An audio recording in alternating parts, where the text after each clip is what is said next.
안녕하세요, 여러분. 쿠키 국어의 알짱쌤이에요. 오늘은 중학교 2학년 1학기 천재노 4단원의 소단원 1 매체의 표현 방법의 본문 내용인 착한 소비 내 지갑 속의 투표 용지를 살펴보려고 해요. 자, 그럼 시작해 볼까요?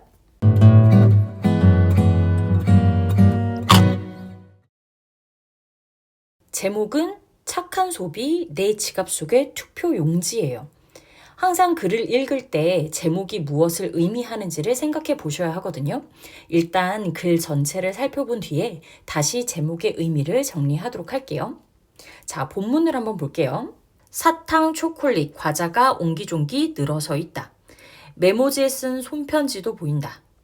힘내세요, 행복하게 지내세요 같은 응원의 글도 있고 감사 인사가 적힌 쪽지도 있다.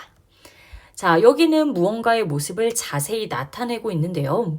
어떤 대상을 보지 않더라도 눈에 보이듯이 자세히 설명하는 것을 우리는 그렇지, 묘사라고 해요. 지금 묘사를 하고 있어요. 지금 무엇을 묘사하고 있는지 계속 살펴볼게요. 자, 이러한 풍경을 볼 수 있는 곳이 어디야? 맞아. 지하철의 한 물품 보관함입니다. 그쵸? 그럼 위의 묘사는 무엇을 묘사하는 거야? 맞아요. 지하철의 물품 보관함을 묘사한 부분이에요. 그리고 글 중간에 자료 1이 있죠. 자료 1은 달콤 창고가 된 지하철의 물품 보관함이라고 써 있네요. 그럼 이 물품 보관함의 이름은 그렇지, 달콤 창고겠네요.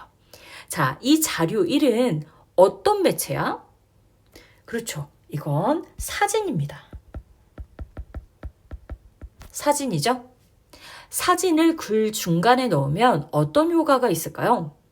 글로만 봤을 때 달콤 창고가 어떻게 생겼는지 알 수 없잖아.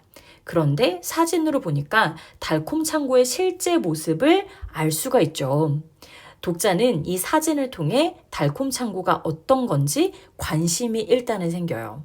즉, 사진은요, 독자의 관심을 끌고 글의 내용을 생생하게 전달하는 효과가 있습니다. 그럼 계속 본문 볼게요.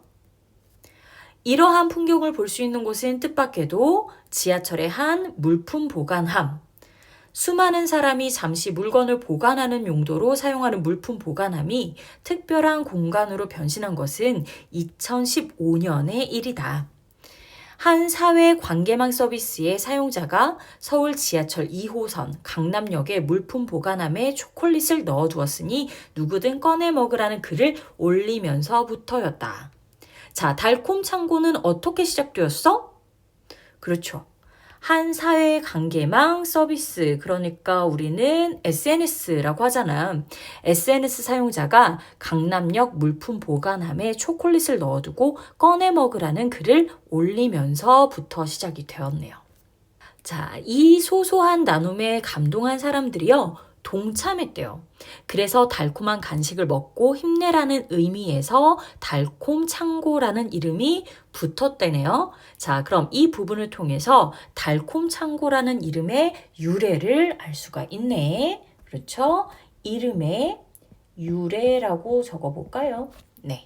한 달에 5만 원인 물품 보관함 대여료를 기꺼이 내는 사람들과 가벼운 주머니를 털어 얼굴도 모르는 타인을 위해 간식을 넣어두는 사람들 덕분에 달콤 창고는 전국 지하철역을 중심으로 퍼져나갔고 불과 몇 달 만에 100여 곳으로 늘어났다. 이렇게 되어 있어. 자, 달콤 창고가 점점 확산되고 있나 봐. 그렇죠.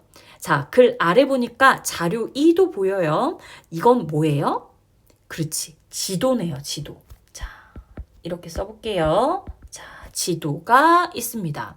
근데 자세히 보니까요, 강남역 주변 지도, 그리고 서울 지하철역 지도, 그리고 전국 지도가 있어요. 자, 이렇게 지도에 표시되어 있는 것은 달콤 창고가 있는 장소들을 표시한 것 같아요. 그쵸? 그럼 이 지도는 어떤 효과가 있을까? 지도를 제시함으로써 달콤 창고가 전국적으로 확산하는 과정을 한눈에 파악할 수가 있습니다. 자, 이건 뒤에 가서 나중에 다시 정리해 드릴게요. 계속 볼게요.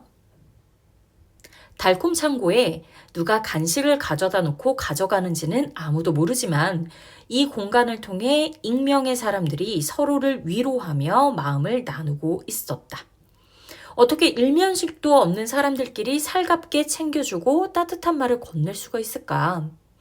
이기기 위해 남을 밟고 올라서야 하는 무한 경쟁 시대에 달콤 창고는 이해하기 힘든 낯선 흐름이다. 그렇죠. 여러분 생각해 보세요. 우리는 지금 모든 게 다 경쟁이에요. 근데 다른 사람은 지금 경쟁의 대상인 거야. 도와줄 필요가 없는 거죠. 어떻게 보면.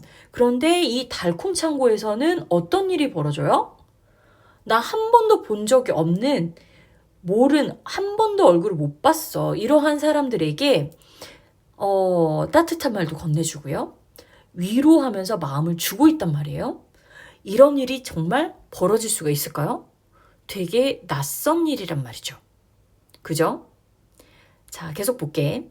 한 나라 국민이 겪는 경제적 고통의 정도를 보여주는 지표가 있습니다. 실업률과 물가 상승률을 바탕으로 산출되는 그 지표의 이름은 바로 뭐야? 체감 경제 고통 지수예요. 근데 이 지수는요, 지수가 높을수록 경제적 고통이 심하다라는 뜻이래요. 자, 그러면 그 아래 자료 3을 한번 볼게요. 자료 3은 체감 경제 고통 지수라고 되어 있어요. 자, 이건 어떤 매체 자료가? 그렇죠. 그래프예요. 자, 그래프는요, 수치의 증가나 감소 추세를 한눈에 알아볼 수 있는 효과가 있어요. 이 체감 경제 고통 지수 그래프는 경제적으로 고통받는 우리 사회의 모습을 한눈에 보여주고 있다라고 정리하시면 되겠습니다. 계속해서 이어볼게요. 우리나라의 체감 경제 고통 지수는 2006년 약 13포인트에서 점점 올라 2015년에는 22포인트까지 치솟았다. 자, 이렇게 되어 있어요. 자, 이 부분은요, 아까 자료 3에서 확인할 수 있는 내용이었어요. 자, 계속 볼게요. 국민이 느끼는 경제적 고통이 해가 갈수록 큰 폭으로 증가했다는 증거이다. 생활이 넉넉해지기는커녕 점점 더 어려워지는데 강자만이 살아남는 정글 속에서 사람들은 왜 자신이 가진 것을 남과 나누려고 할까? 자, 여러분 한번 생각해 보세요. 우리가 보통 생활이 어려워지면 자신의 씀씀이를 줄이겠죠. 그럼 남을 도울 수 있는 여유가 있을까? 어렵지 않을까? 그쵸? 근데 아까 달콤 창고는 전국적으로 확산했잖아요. 생활이 어려워지는데 착한 움직임이 확산하는 것에 대해서 필자는 좀 의문이 있나 봐요. 그래서 남과 나누려고 할까라는 의문문 형태로 지금 표현을 하고 있어요. 그렇죠? 그러면 이 의문에 대해서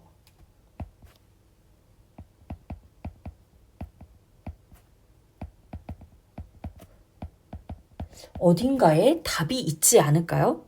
자, 우리가 본문을 끝까지 보면 이 의문에 대한 답이 나옵니다.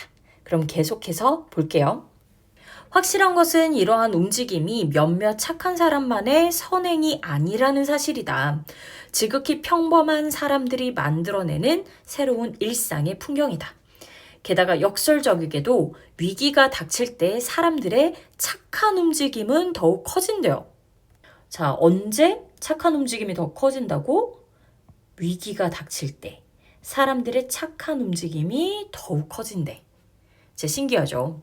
자, 경제가 나빠질 때 착한 소비의 모습이 어떻게 변하는지를 분명하게 보여주는 그래프가 있다네요. 그 그래프는 바로 옆에 자료 4를 보면 나옵니다. 자, 자료 4를 보면서 본문을 볼게요. 자료 4는 세계 공정무역 매출액입니다. 그렇죠? 자, 이 그래프를 자세히 보면서 본문과 연관 지어 볼게요. 세계 공정무역 매출액은 지난 2004년 이래 꾸준히 증가해 왔는데 특히 2008년 이후 금융위기의 여파로 세계 경제 성장률이 마이너스로 돌아섰을 때에도 공정무역 매출액은 증가 추세를 보였다라고 되어 있어요. 자, 그럼 한번 다시 봐볼까요? 우리 전 세계적으로 가장 경제가 어려웠을 때가 바로 2008년이거든요. 자, 2008년에 세계 공정무역의 매출액은 어떻게 되는지 한번 봐보세요. 점점 올랐죠. 증가 추세가 지금 보이네. 증가 추세가. 그쵸? 세계의 경제 성장률은 뚝 떨어지고 있어요. 지금 뚝 떨어지고 있는데 그에 비해서 이 녹색, 이건 세계 공정무역 매출액이거든요. 얘는 오르고 있습니다. 그쵸? 자, 그러면 이것을 보면 공정무역 매출액은 증가 추세였다라는 걸 알 수가 있지? 그러니까 사람들은요, 자신이 경제적으로 힘들 때에도 착한 소비를 하고 있었다라고 정리할 수가 있겠네. 자, 오늘은요, 여기까지 할 건데요. 세계 경제가 어려웠을 때 사람들은 이기적인 소비가 아니라 남을 위한 착한 소비를 했었어요. 자, 이러한 상황이 우리나라에도 적용이 되는지 다음 시간에 더 살펴보도록 할게요. 오늘도 공부하느라 고생 많았고요. 우리는 다음 시간에 다시 만나요. 안녕.